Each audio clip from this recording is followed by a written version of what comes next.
My name is Bug Gigabyte. I am the frontman of Synthetic Messiah. Synthetic Messiah is an international noise electronic act that I started whenever I was a very young kid.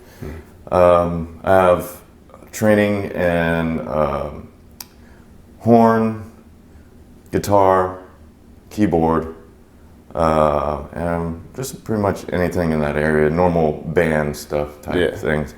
I'm also a professional engineer. I can mix and master anything, and I can record a full band if need be. And that's pretty much the extent. I also do DJ as well. Okay. Underneath Bug Gigabyte, because that's other people's work, not my original material. Yeah.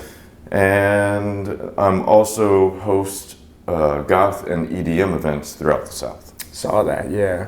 How early are you talking about when you started this enterprise, I guess you would call it? Well, initially, whenever I was about 11 years old, I came up with the name, but it was more meant to be an art project. 'Cause, I grew up drawing and painting and stuff like that. It wasn't until about high school where I started to actually get more involved into instruments. Okay. I was in my middle school band. I played trumpet in that. And then when I got to high school is whenever I was like, oh yeah, rock's cool, I want to get into this. So I picked up a bass guitar because I thought it'd be the easiest to learn out of the two. Mm-hmm. And then fiddled with that for a little while, and then ended up joining a local metal band, Coma Dreams, and was a keyboardist for a little while. And sadly, we went different ways, and then that's kind of whenever I just picked up Synthetic Messiah as music, and I started making my own music ever since then. Gotcha. Where did the synthetic come from? Synthesis. It's kind of like this. The meaning of the name is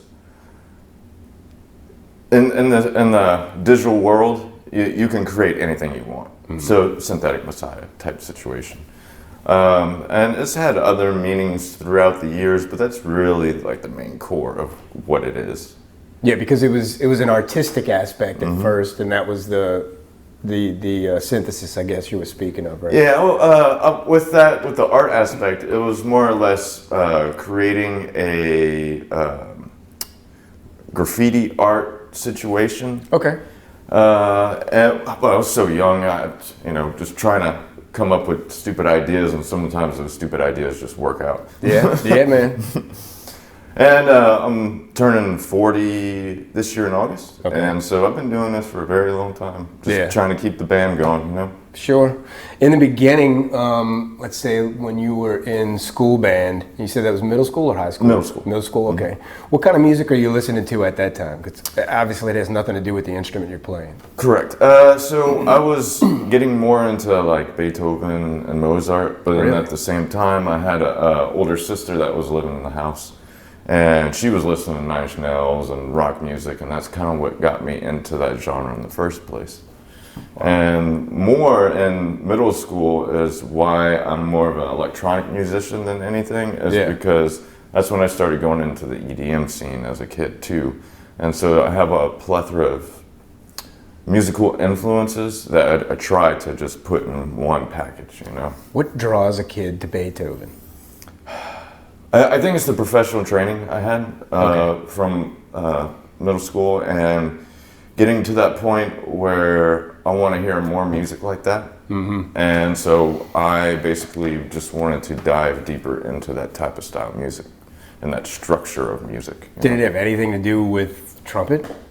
No, not really. Yeah. It's just getting to understand a musical style better, because I find that you can appreciate more, you can, in the psyche, it gives a better idea of what you should expect in the future from that music, type situation. The more you know of it. Yeah. Mm-hmm. And so you're just not sampling literally, but you're sampling the classical genre in general? No, when it comes to strings and stuff I use in my music, a lot of times they're synthesizers. Okay. What I meant like not sampling literally. What I meant like was surveying or surveying is a good word. Yeah. in order to truly understand the style, you got to listen to as much as that one style as possible to truly understand it. Because if you just go off of one band or one composer, then your mindset is just stuck in his mindset. Sure. So getting a perspective of different type of styles within that style is probably the best thing for a musician to do, because it helps you grow your own style, because you already know what's out there. Yeah. So next would be, okay, how do I not sound like them, but make something just as good as them? Sure. And that's truly any musician's fight. Sure. With music, you know. Yeah, yeah. I mean, that's a complex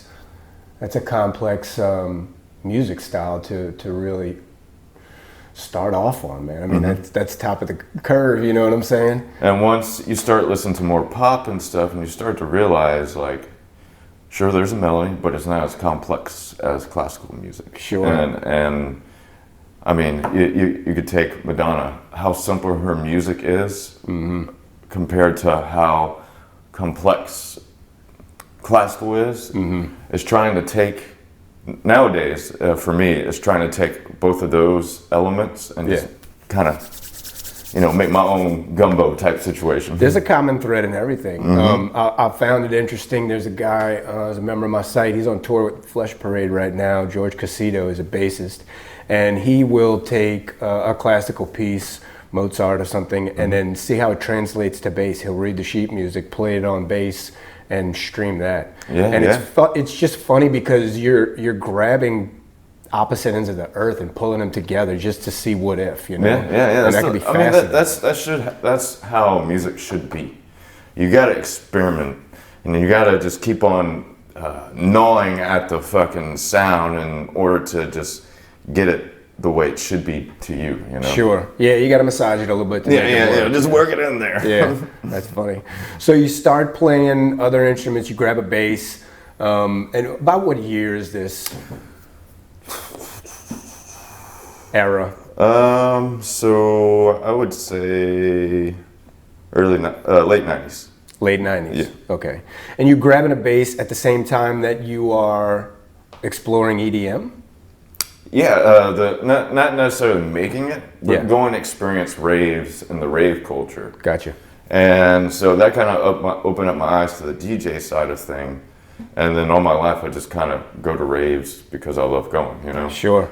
Even though I look the way I do, but I enjoy other types of music. And for me, I think that's the best way to live a musical life, so you can always have a different influence from other things. Yeah, you got to remain open-minded for sure. But I mean, it's funny because there's always been divisive lines within different sects, like let's say the early 80s, the punks and the long hair metal guys didn't get along, you know, but then here comes thrash and it's like a combination. Yeah, now we're all friends. Right, everything's cool again, you know, so we won't kick your ass at our concert type of thing, you know.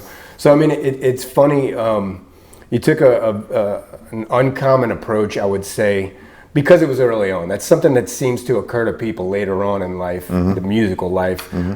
What if this, or how about we meld these two genres, things of that nature. So, I mean, you came in through the back door for sure, but it's worked to your benefit. Most definitely. I'm told that I'm unique in what I do and how I do it. Yeah. And the main portion of everything is I put a distortion unit on every single sound almost.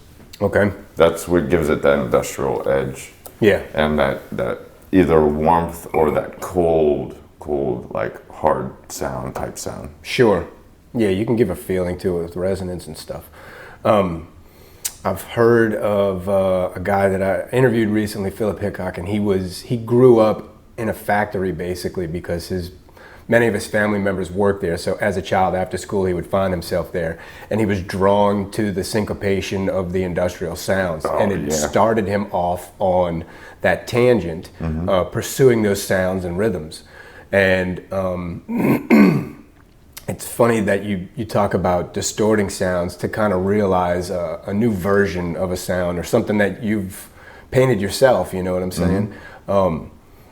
The filters and stuff just aid us with exploration even further, because you can take one thing and turn it into something else and nobody recognizes it. The best way I love to describe distortion, it brings out frequencies within the sound that you wouldn't normally hear. Yeah. And that's what gives it its element of not only somewhat of a surprise, but also a sound design element to be able to take what wasn't there and make it there type situation. Yeah. EQ comes to mind when you're talking about this, because certain sounds live in certain frequencies. Oh yeah. And if you I don't know what you would put it, you twerk that a little bit or something, you can change where that sound lives. Oh yes, of course. That's super cool. And that's pretty much what an engineer does. He takes all the sounds and he makes sure the kick drum is in a little certain area, makes sure the snare is in a little certain area, and that's how you get that uniform sound. You got to paint a full picture for sure. Yeah. So you played bass for a while. Are you distorting that? Are you messing with an amp? I was distorting it at the time, because I was really getting into the 90s bands like Korn and pretty much all those guys within that time frame, you know. Sure. The new metal.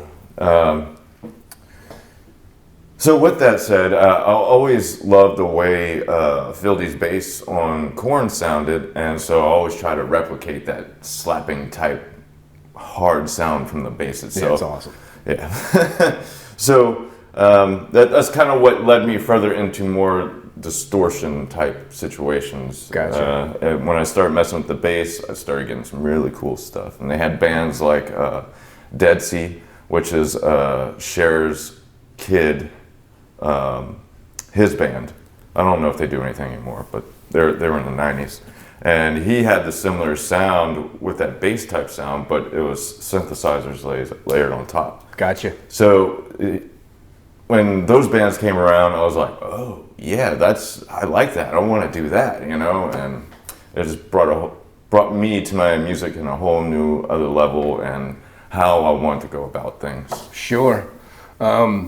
What comes to mind when you're speaking of that is 9 Inch Nails. Yeah. And heavy influence. they had like a rock edge to them, right? But they were using instruments that didn't belong in rock and sounds that didn't belong in rock. But it kept the rock structure. Or it took the structure from rock and then put something else on top of that palette. Yeah. And that's why he is a legend, because of that simple fact. Yeah. You know, he was.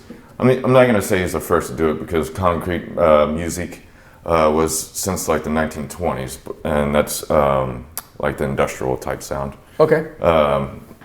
But he was the first to take it to a global population. Sure. A global audience, I guess is a better word. And that's why he has been an influence ever since his first album with that, to me, you know. I'm not a Manson fan. I don't. He's cool and all, but he's not an influence of mine type situation. Yeah. It's funny you mentioned those two together, because I went to Trent Reznor's house, but he wasn't there. But Marilyn Manson was there. Oh, nice. And got to hang out with him for a while. I always missed Trent Reznor though, and he's the local, right? So that's cool. So you're starting to experiment with the saturation and the distortion through the amp. When is your next opportunity to be able to morph sound? Because I know, like, we're going to talk about the progression where you picked up trumpet first and then the bass, and then you move on to other instruments that you said you're trained in. But it seems like there's this pursuit and path towards morphing sound and getting distortion out of it. I really got into sound design. What I started to notice with a lot of electronic music was, or even hip hop too, was they were starting to sound the same over and over and over again. Okay. And so, me personally, as an artist, I want to break that. I want to create new sounds you haven't heard yet.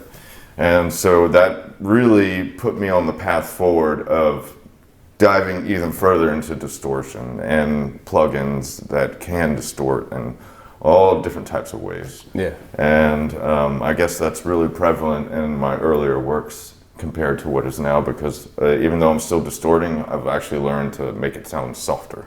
Okay. Not as abrasive as it used to be, you know. Sure. When you first start off with the sound, can we maybe just spitball that? You start off with say a classic clean 808. Okay, yeah. What are you seeking out to do? Are you going to change that sound to fit something that you've already found that you want to work with, or are you just fucking with that sound to fuck with that sound? A little bit of both. Usually, just for 808 as an example, there are two different ways I can go about it. And one is use an effect to make it sound a little bit more different than an 808. And I can take that sound and cut off all the lows and then copy all the lows to another track. Yeah. So I got the highs and I got the lows. So now anything that I do to this, it won't touch the lows, and that low end will still be there. Right. So that's when I usually bring out the chorus, the filter, definitely the EQ, the compressor, the limiter, and I can use the compressor with multi-chain compression to make it sound like a duck. Like when the bass drum hits, it goes whoosh, like it sucks in or out. Okay. I can manipulate the sound in so many different ways, especially with technology these days. Sure.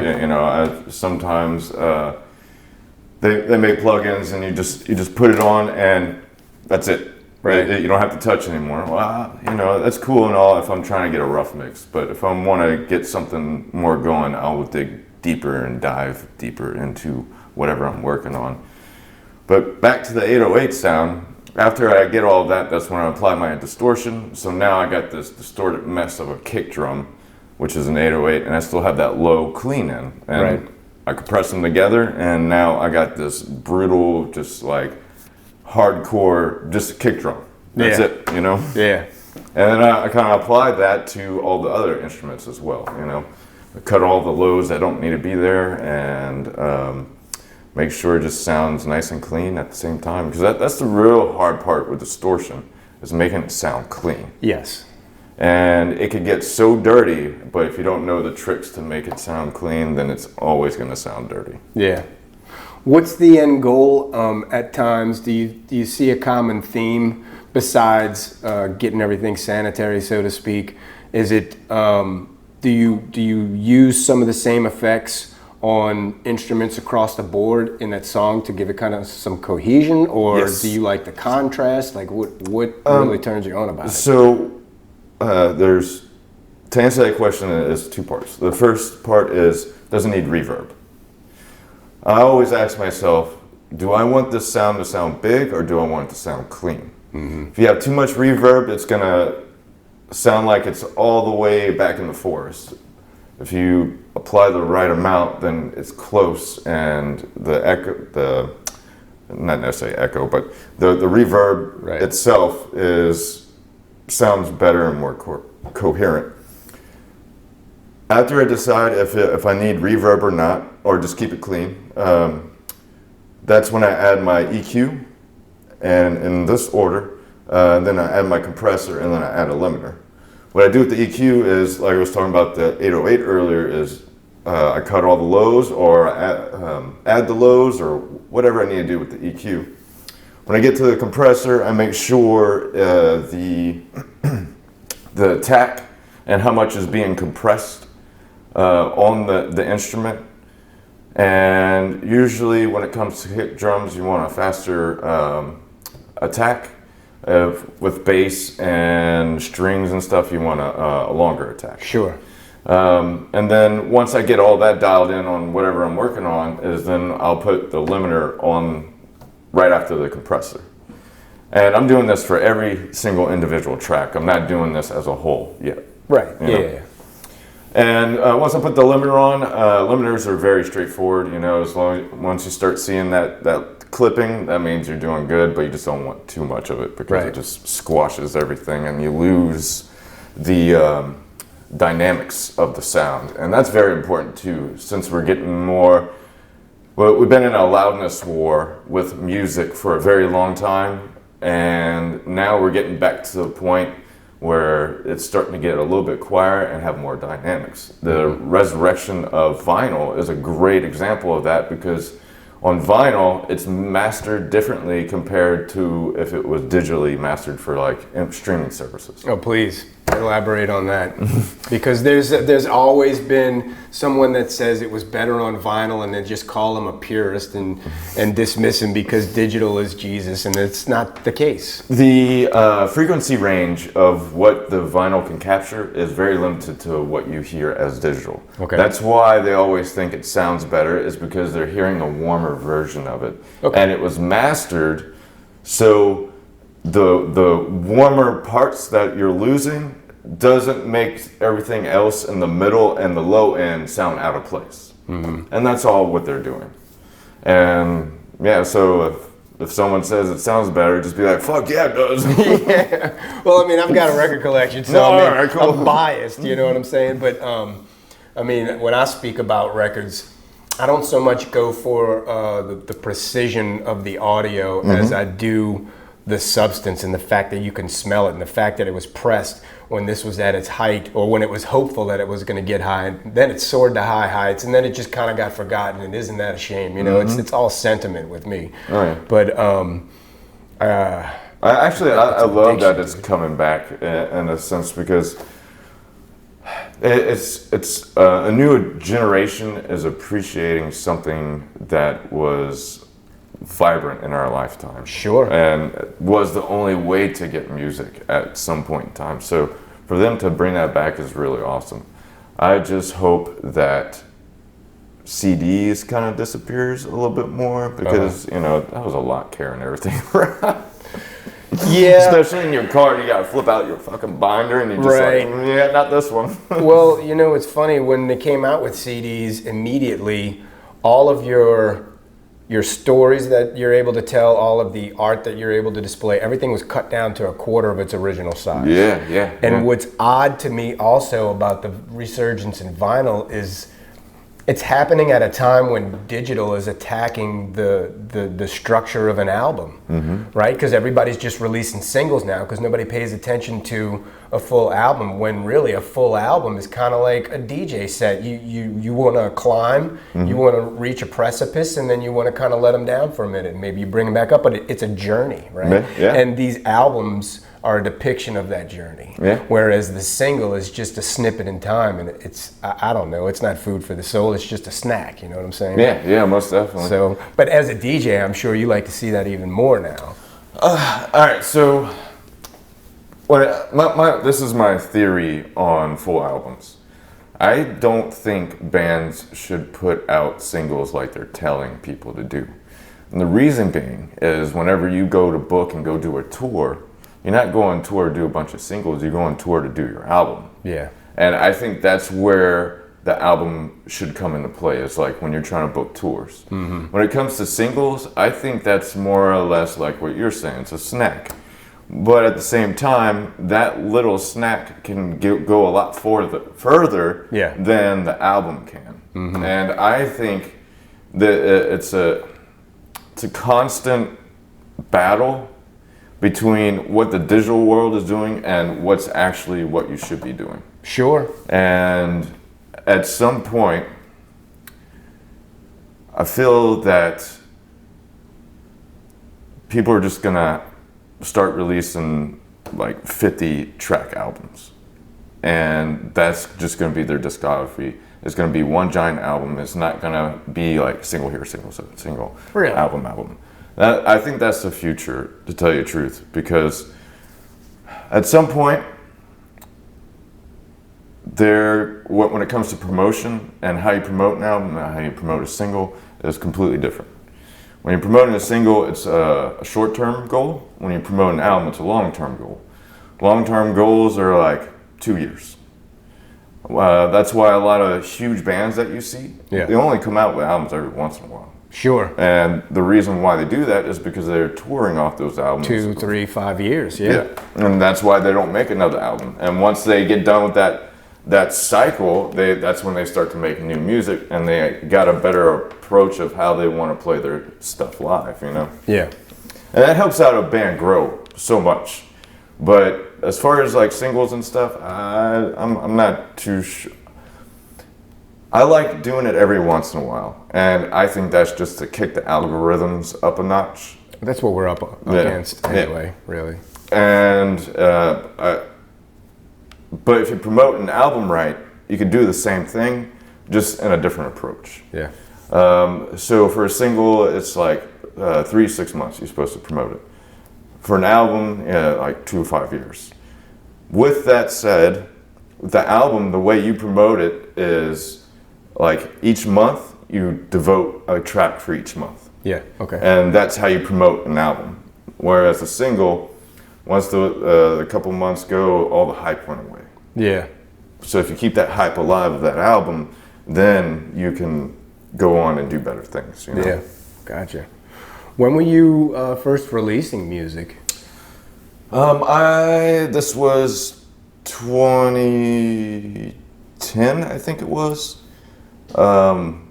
The first release I had was on a Alaskan electronic label. They're more on the industrial side and experimental. CRL Studios is the label. I did a remix and a couple of things like that. And then after that, I really decided what I wanted to do. I wanted to come out with a few tracks that were different from what everybody else was doing. And in 2013, I signed it with Wicked Wonderland Records out of Seattle. And that was my revelations of the Nintendo generation. Okay. Everything that I made on that album was composed on my Nintendo DS. And then I took the sounds from that and then added guitars, drums, and keyboards, and and vocals. Gotcha. And I did that for a little while and performed that for a little while. And then after that, I decided to start doing things on my own as a independent artist. I gotta ask for a second real quick. Sure. What was the point of the Nintendo album in doing that? Just to see if you could, or you really loved the sounds on there? So I didn't think it'd be the game itself. It's called DS. Shoot, it's made by Korg, and it's a replication of a Korg synthesizer. And what I ended up making on it, which sounded really cool. And I was really excited about it, and I was like, you know what? There's a headphone piece. I can solo all the tracks and record them into my my digital audio workstation and beef it up a little bit and make it sound better. Yeah. And because initially I just wanted to do the Nintendo DS and a live drummer, and then I just do vocals every once in a while. Mm-hmm. But that didn't turn out because it turns out it's hard to get a drummer these days, or all the time, you know. Yeah. One drummer is in like 5 bands, so. That's true. So that didn't pan out. So that's when I went a step further and was just like, you know, I want to do something really cool, and then I want the industry to take a look at this and be like, okay, this is unique. Let's pay attention to this guy. Sure. And it actually ended up working that way. Got a lot of eyes on that album, and a lot of it helped me push me further in what I was already doing too. So yeah, what is that? And what Nintendo is it? 64? Nintendo DS.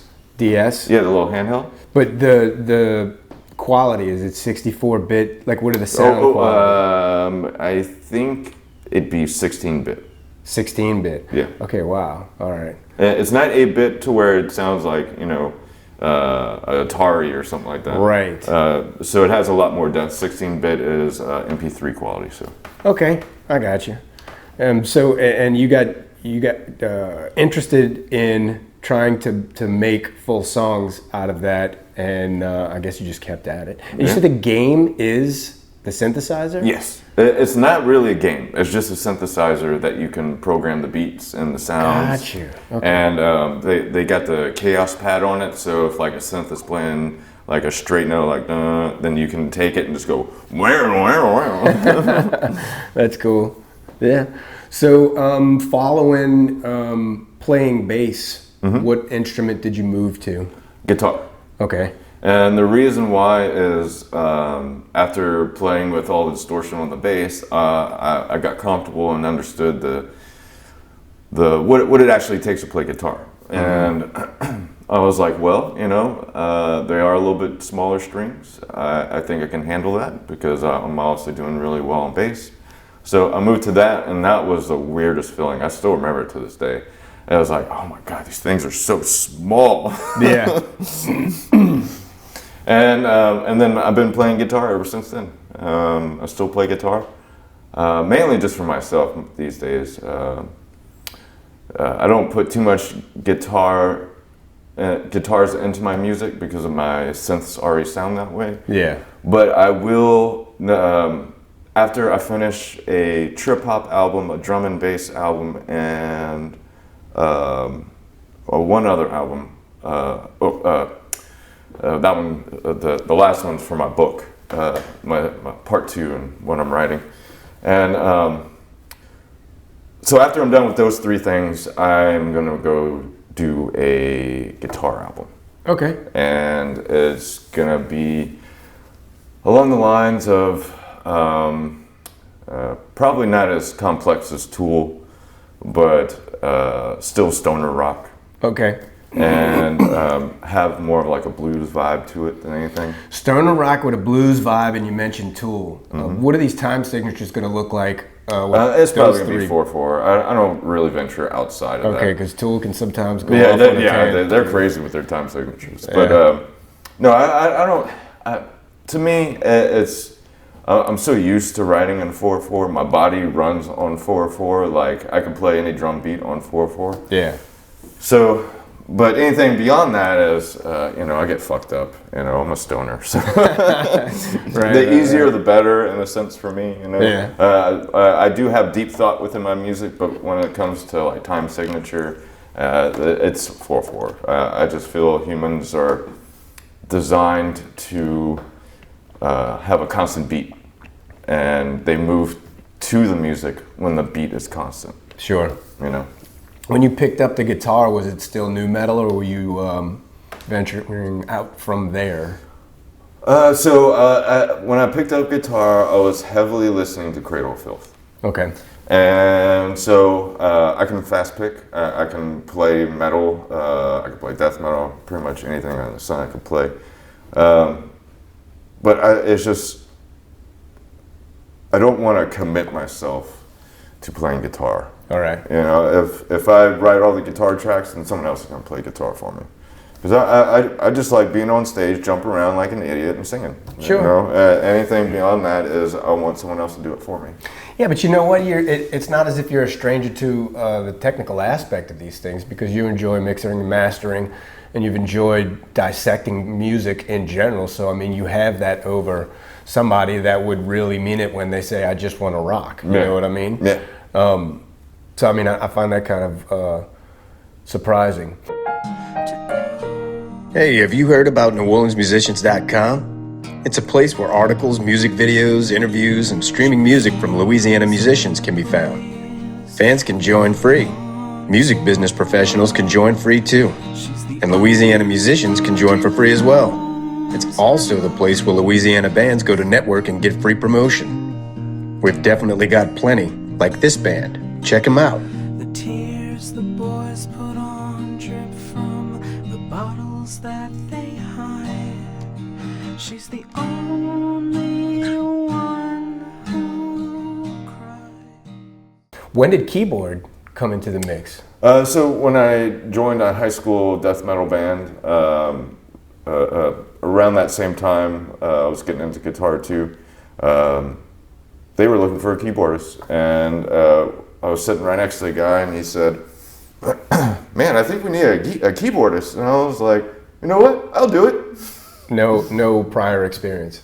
Just wanted it. I went by a keyboard the next day, and then that's how I learned the keyboard. No shit. Mm-hmm. Were you applying anything from the notes and trumpet, or the notes in that guitar? musical background helped me more than anything. Yeah. It gave me a sense of my limitations as far as music. Mm-hmm. And then I try to forget some of it too, so I can have the subconscious play in as well. Because a lot of times when you're sitting at a piano, you're going to play off of muscle memory. Sure. And that's pretty much any other instrument. But if you take away the muscle memory and you have an idea of how the notes sound, then you can enjoy a nice jazz session, I guess is the best way to put it. Because jazz is all about the wrong notes. Yeah. You know? You just need the one, and that's it. Yep, boop, and then, yep, that's it. I found that anticipation, I guess familiarity with the keys and anticipation of what that note is going to sound like when you press it, because you're already pressing 3 or 4 other notes and it's got to jive. Do you know what I mean? I started when I was a kid playing keyboard, and then later on in life picked up a bass guitar.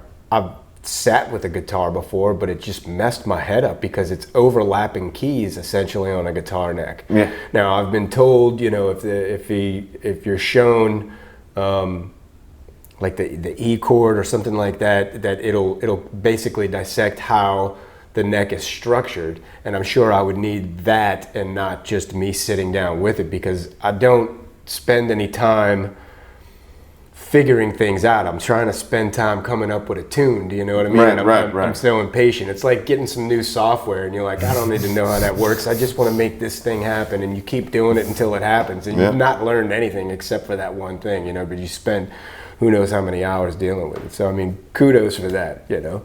Well, the way you're describing it, I think it should be that way. You know, I think people who first start out as musicians get discouraged because they're not sounding like they want to sound. Sure. And a lot of people don't understand it takes time to actually build that structure in your mind and build your fingers up so you can press the right chords right. And that's what discourages a lot of people. And I guess this is my don't be discouraged. You know? PSA. Yeah, just keep at it, man. I mean, Jimi Hendrix didn't pick up the guitar and became a god. He worked at it for years. Sure, it takes persistence. You got to be a little hard-headed. So I mean, if there's a rebel in you, then put it on the neck. You know. Yeah, exactly. Choke the life out of that neck. You know. So you stick with the metal influence for a while, then, huh? Mm-hmm. And you're playing in the metal band, but not guitar. You're playing keys. Correct. Or did you do a little bit of both? What happened? No. We had 2 guitarists at the time, so I was just a keyboard guy. I made the Yeah. You know. Okay. And the strings from the keyboard. That's pretty much all I did. And that didn't really last long either. It was probably like a year and a half to when we kind of just went, okay, we're going separate ways, you know. Yeah. It's time, you know, we're getting older. It's time to move on type situation. Did you have like an underlying goal when you were in these bands? I mean, some people are the driving force behind the band growing and doing more, and other people are, I just want to jam people. Do you know what I mean? I just wanted to jam. Gotcha. That's how it kind of started out for me. Like, I thought it was cool to play keyboards, you know. Yeah. I still think it's cool to play keyboards, you know. Were you performing live? Yeah, we were performing live back then. Yeah. Shoot, what was it? Forget the name of it. It used to be the old Level. Club you talking about? Yeah. Okay. But it wasn't called the Level at the time. It somehow turned into a rock venue, laser tag, to a EDM club for teens. Okay. Yeah. Yeah. I don't know how that transition happened, but whatever. Whatever works. They're just trying to see what sticks too, like the rest of us, I suppose. So you're playing keys, you're playing guitar, you got some bass under your belt, and like, what are we talking when you go your separate ways from that band? What was the name of that band again? Coma Dreams. Coma Dreams? Okay, Yep. You mentioned that way earlier. Okay. Yeah, there's a CD floating out within Lafayette somewhere. Okay. But dude, we were pretty good. Like I still say to this day, if we would have kept with it, we'd be like pretty good. You know? At what point on the calendar do y'all part, roughly? Oh man. Let's see. It had to be before 2004, I think it was. Okay. 2003, in between there. And I'm trying to recall, because your next stop is EDM, right? Well, still, in that time frame, I was going to EDM parties and stuff like that too. Okay. And experiencing the EDM life, but I just fell in love with metal and guitars and stuff like that. Different worlds there, man. Yeah. Totally different worlds. Yeah, that's me in a nutshell. Two worlds collide. But you know what? I mean, you're not alone in that, because I can recall loving grunge at the same time as loving early hip hop, and at the same time as loving jungle music. Yeah. You know, at first, I don't know what the hook, line, and sinker was, but the 808 was my god. You know, and you found that in so many delightful places. And I think some trip hop came into the scene. I used to find some trip hop compilations, but this is back when like CDs were everywhere, and you could go to a music store and get lost in the aisles, be exposed to so many different things. That cover looks cool, and I got $20. Why not? Might as well. Oh, it's from the UK. Fucking right. Let's see what's going on, because we know where the leaders of the new school were back then, you know, and you find like your Lemon D and Keoki and Keoki. all the good stuff, you know, and then going to raves and experiencing that, as well as like Lords of Acid. Went to Rendon. They're still going on too. I think that one of the lead singer of Butcher Babies just joined Lords of Acid. Okay. As the front woman. Yeah, and so that's so fascinating, and a lot of these people that we're mentioning are still doing things. As a matter of fact. Goldie is still putting stuff out. Photek just dropped an album. Nice. These were like the messiahs back then. It was such a magical world, you know. It impacted me differently than going to a rock concert, because I felt like I was stepping into some kind of wonderland. It affected more of your senses, I guess I would say. The camaraderie that you experience at metal shows is the exact same you do with EDM shows. It's true. But I find the vibes to be better. Not necessarily better. That's a terrible word for it. I find the vibes to be a little bit different, in the sense of it's more caring type vibes, whereas, you know, metal is just like, you know, let's I would fucking say rush and more rock out. open-minded. I think the metal community is definitely accepting with open arms, but I mean, to an extent, you know.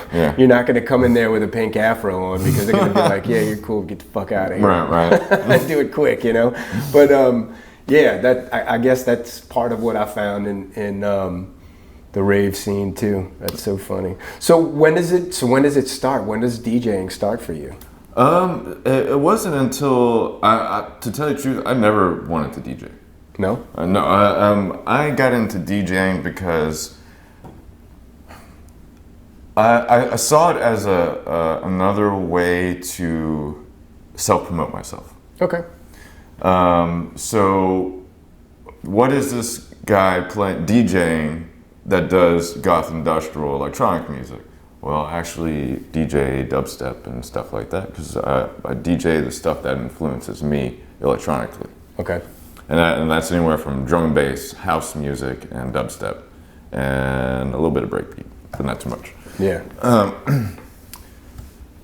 With that said, I just find that the best way to go about it is EDM has been such a big influence on my soul, where metal has been an influence on my mind. Okay. And as with metal, I love that hardness. You know, it's like horns to me in my ears when I hear this heavy guitar riff and sure. Yeah. You know, and I fucking love that shit. And I do incorporate that stuff sometimes in my work. And whereas EDM is like, I want to sit on the beach and smoke a blunt. Gotcha. You know? Well, so that's more mellow aspects of EDM, because I mean we're also touching on you said some breakbeat, which was awesome.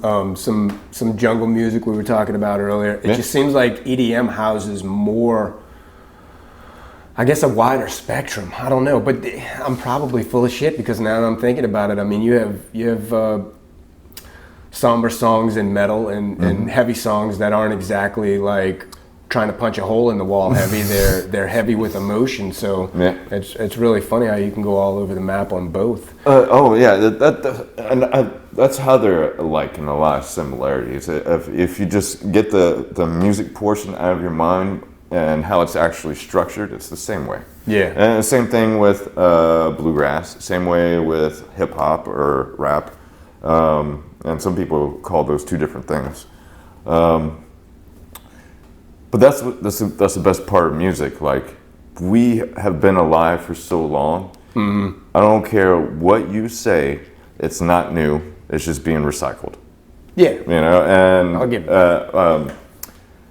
Being in the industry, yeah, man, we got this new track. It's gonna be legendary. It breaks all the boundaries and just ends up sounding like Cradle Filth or something like that. Right. you hear that beneath or it sounds veneer. like Typo Negative, or you know. Sure. So it wasn't okay. I misunderstood. I guess the DJ part. I figured. I'm sorry, I'm getting there. I was getting on the rant. the reason I was headed towards it. Well, we started talking about rave and stuff, and I was like salivating over that. But like I said earlier, the quest to morph sound was something that you possessed, and you got a taste of that with your bass amp. Mm-hmm. Now you moved to keys, but maybe that's not what they're looking for in that heavy metal band. But you're for the first time in front of a synth, which is like the morph epicenter. You know what I'm saying? So you being further exposed to that, and I'm wondering where that vein leads us. You know? Oh, okay. So that's when I started getting more into hardcore electronic music. Okay. Like Atari Teenage Riot, and their influences is like American hip hop and mixed with like punk, German punk, and all kinds of other different things. So I started getting more into those type of bands. Later on down the line, let's say 10 years ago, 12, 13 years ago, Okay. is whenever I actually wanted to pick up DJing. Okay. Because I've been around it all my life, and I've seen people do all this. And because I work so extensively in the sound design aspect of everything, I could do that with my eyes closed. Sure. You know, so once I picked it up and I realized how much fun I was having doing it, is whenever I decided to pursue more of I wouldn't say career. Instead of doing it for fun, I'm doing it for a job now. Okay. You know, but you know, it's not like you always get paid. But let's try that again.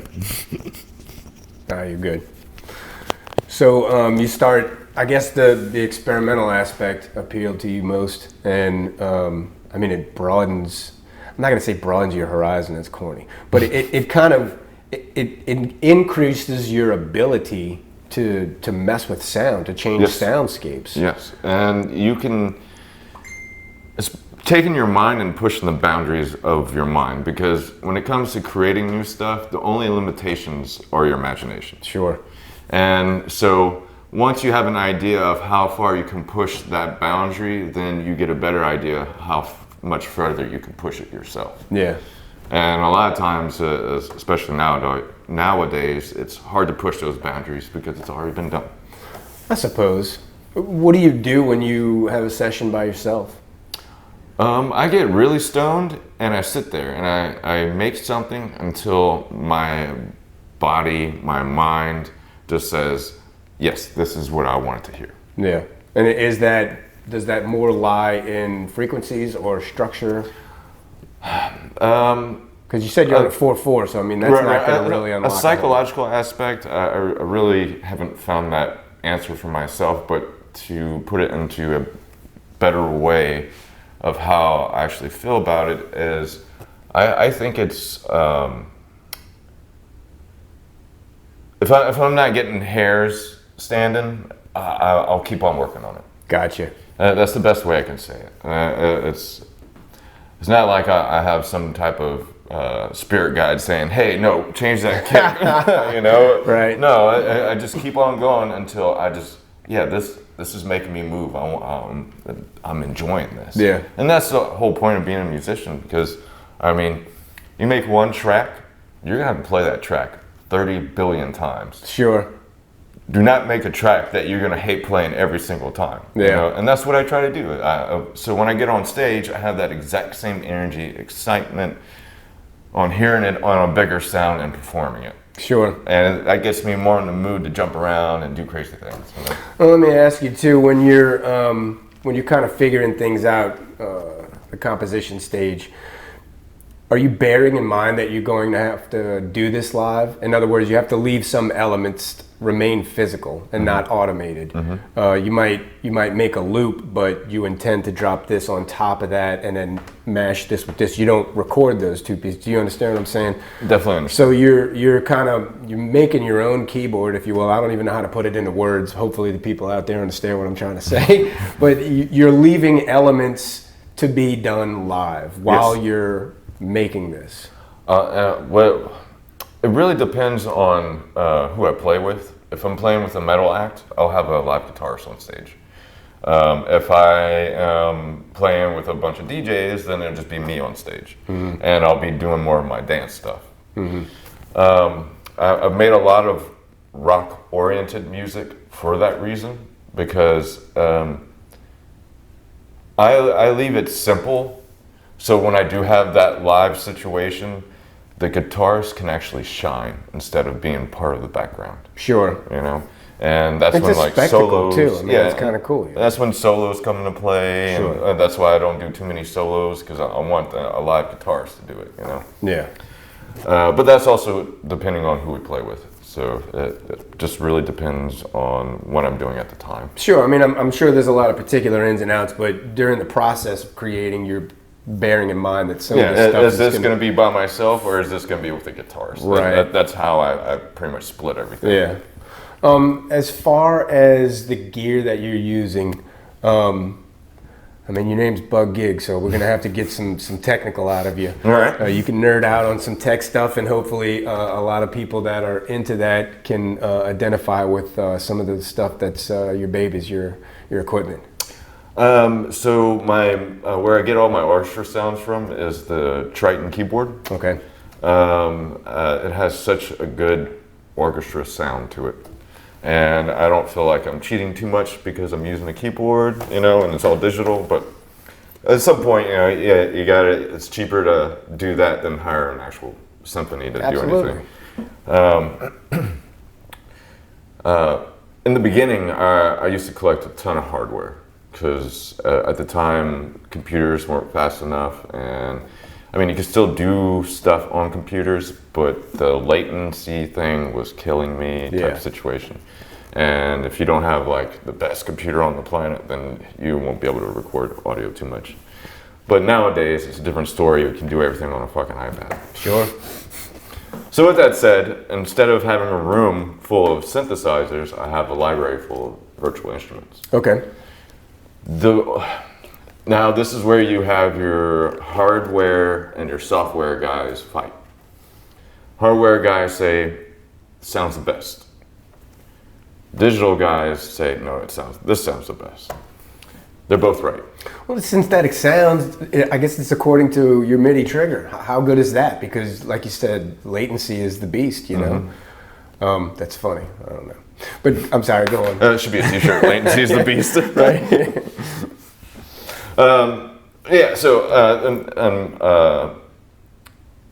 The problem with hardware, and I love hardware, I love being able to tinker everything and stuff like that. The problem is it's too damn expensive.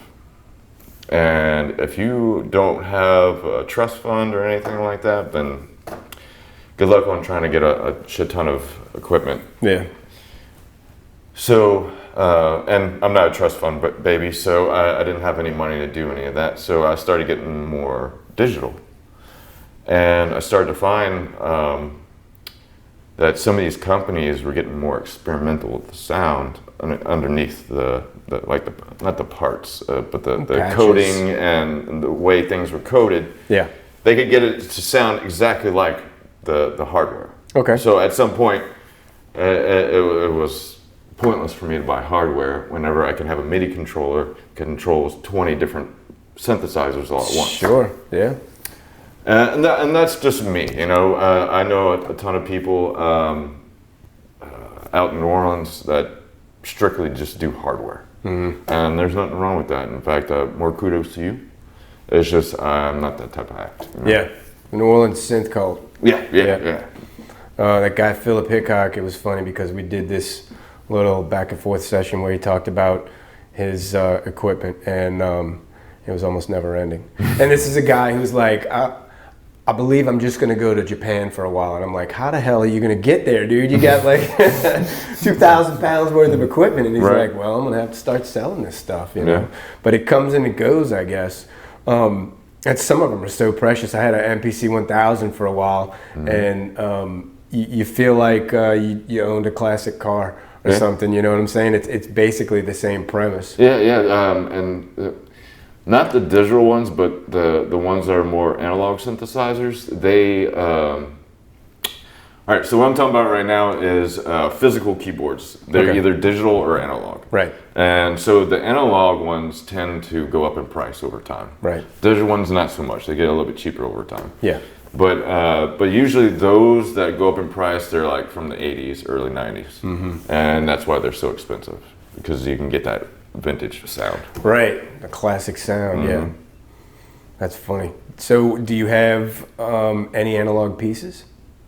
I got one right now, but it was mainly, I thought it would be cool. I don't even use the sound module within it. I use the arpeggiator to arpeggiate sounds within my computer. Okay. And it allows me to take a sound that wasn't actually meant to be arpeggiated and arpeggiate it. Gotcha. And that's usually what I use it for. And what is it? What's the name of it? It is the Orange Box by Korg. Okay. I think it's Korg. Gotcha. And everything else is software. You know what I found, but I don't have very many MIDI triggers.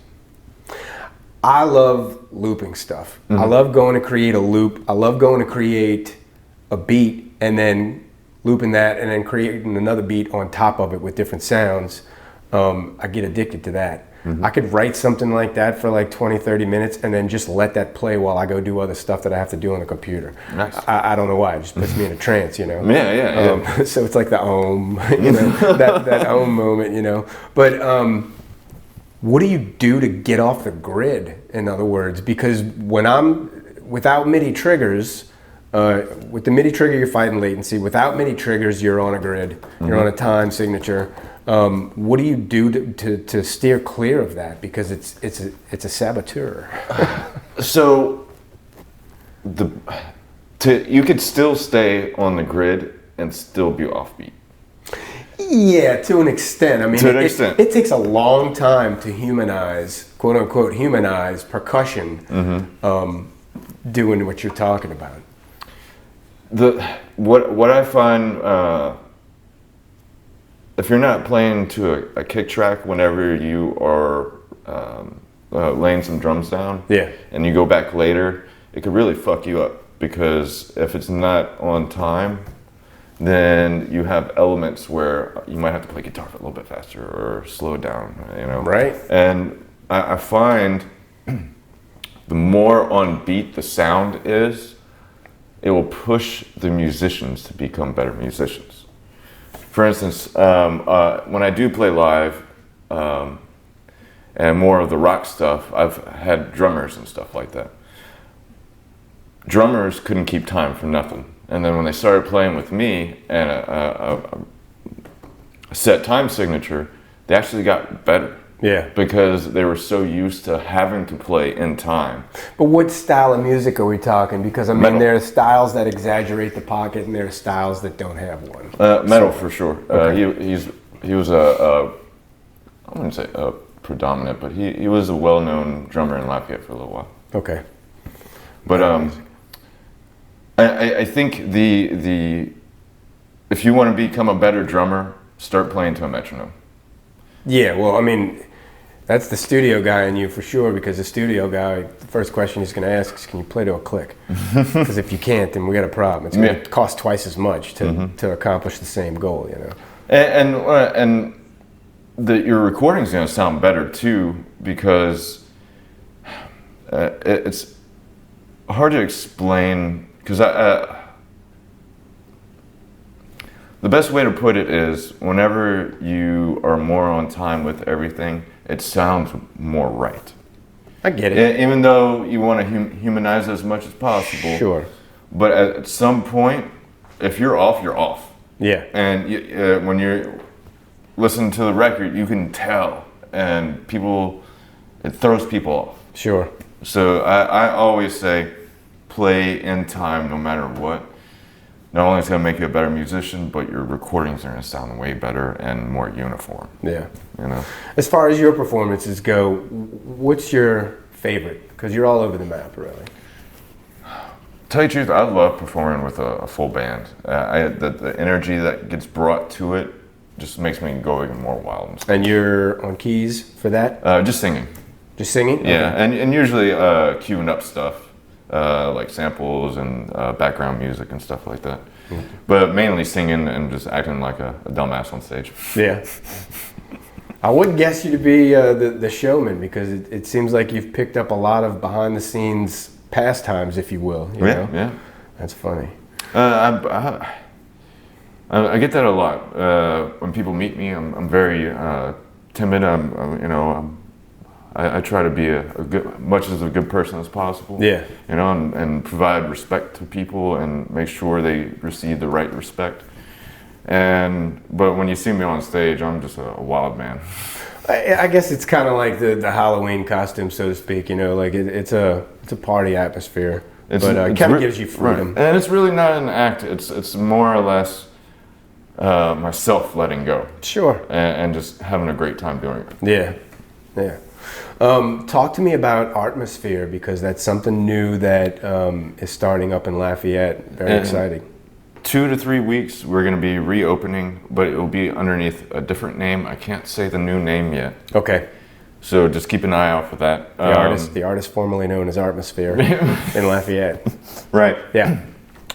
But anywhere from rock, hip hop, EDM, soul, funk, Zydeco. We're going to try to, from what I understand, the new owner, which is a better owner than the past one, he really wants to make Artmosphere a music stop. Okay. For a lot of big bands. Significant venue. Yeah. Yeah. But before that we get ahead of ourselves, we're going to pretty much have the same musical outlet we've had with Artmosphere. Okay. There's really not going to be too much that's going to change, but we're just going to get better music. Okay. Coming through, because it's literally 3 to 4 people. Moose Harris is the main booker. Okay. But between all our heads put together, we know so many freaking bands, it's ridiculous, you know? Yeah. So it's just, instead of just one head doing all the booking and coming up with all the ideas, it's like several different heads. And how many slots are we talking, like weekly? So this is the interesting part about the venue. They're going to be open from noon to midnight. Okay. So that gives time people, after they get done with a show, to still be able to go out and have a good time somewhere else, you know, type situation while we get into bed early. Yeah. But from what I understand, it's going to be Monday through Saturday. Okay. Every day. Every day. And they're going to have a kitchen. The owner's wife is actually going to be running the kitchen, and she has her own food truck and all the good stuff like that. Gotcha. All right. It's not a bad looking place, man. It's got a lot of nice woodwork in there. They did a lot of work in that place, man. It was nice before, but now it feels more open, and everything's just, it looks good. That's the best way I could say it, you know? Yep. I interviewed Anthony Daniels, Moose Harris there. While it was still being worked on. Tell them where they can find that place. Where is that located? It's off of Johnson Street, and it's right across the street from the Bulldog. Okay. On Johnson Street. All right. I guess that's the best way to put it. Sure. Will you be performing there? What is your role aside from? I'm a secondary sound engineer. I help with the bookings if need be, and that's about it. Gotcha. Anything? Oh, and I'm gonna bartend there. I'll probably be bartending more than anything. So if you want a drink, give me a shout out. Yeah, hit up Bug. And your next work, sonic work, will be guitar? No. I got 3 albums that I'll be working on. Once those 3 are done is whenever I'm going to move into my guitar phase of life. All right. And where can they find all of your catalog at? You can go on Bandcamp, and it's spelled Sinthetik, Messiah. All right. The reason why I misspell it is because I'm Cajun, and we like to misspell things. So that's my homage to my Cajun heritage. Excellent. Well, that's cool, man. I appreciate your time, man. I appreciate you, man. I appreciate it.